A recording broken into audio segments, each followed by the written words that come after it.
बहुत पुरानी बात है। एक किसान के पास 2 बैल और एक गधा था। वह उन्हें बेहद प्रेम करता था और बदले में जानवर भी ऐसा ही करते थे।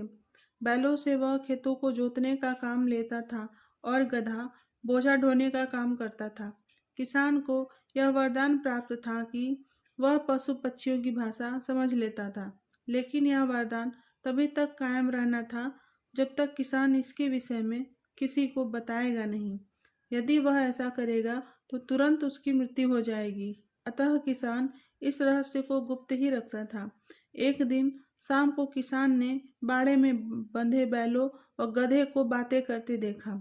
दिन भर के काम से थका हारा एक बैल कह रहा था, मित्र गधे, तुम खुशकिस्मत हो जो तुम्हें रोज कड़ी मेहनत नहीं करनी पड़ती। हमें देखो, सुबह से शाम तक खेतों में काम करके बदन टूट जाता है। एक दिन भी आराम करने को नहीं मिलता। रोज ही उनके बीच इसी तरह की बातें होती थी। गधा बेहद चतुर था। उसे एक उपाय सूझा। बोला, तुम एक काम करना, कल जब किसान के साथ खेतों पर काम कर रहे होगे तो तुम जमीन पर पसर जाना और गहरी सांसें भरने लगना। किसान सोचेगा कि तुम्हारी तबीयत खराब है और वह दिन भर तुम्हें आराम करने देगा, साथ ही पौष्टिक खाना भी देगा और देखभाल भी करेगा।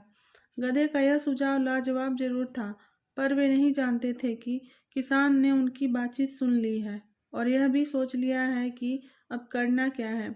किसान ने सब कुछ जानते हुए भी रोज की तरह अगले दिन भी बैलों को खेतों में ले जाकर हल में जोतने लगा। कुछ ही देर बाद वह बैल जमीन पर लौट गया, आंखें बंद कर ली और गहरी सांसें भरने लगा। लेकिन किसान जानता था कि बैल बीमारी का नाटक कर रहा है। वह बोला, ओह, लगता है बैल बेचारा बीमार हो गया है। मेरे प्यारे बैल, चलो बाड़े में चलकर कुछ देर आराम कर लो। बैल तो चाहता ही था कि ऐसा ही हो। वह मन ही मन खुश होता, गधे को धन्यवाद देता, बाड़े की ओर चल दिया। किसान बैल को बाड़े में ले आया और गधे को लेकर खेतों की ओर चल दिया। वहां पहुंचकर उसने उसे हल में जोत दिया और बोला, मेरे प्यारे गधे, आज अचानक एक बैल बीमार पड़ गया है।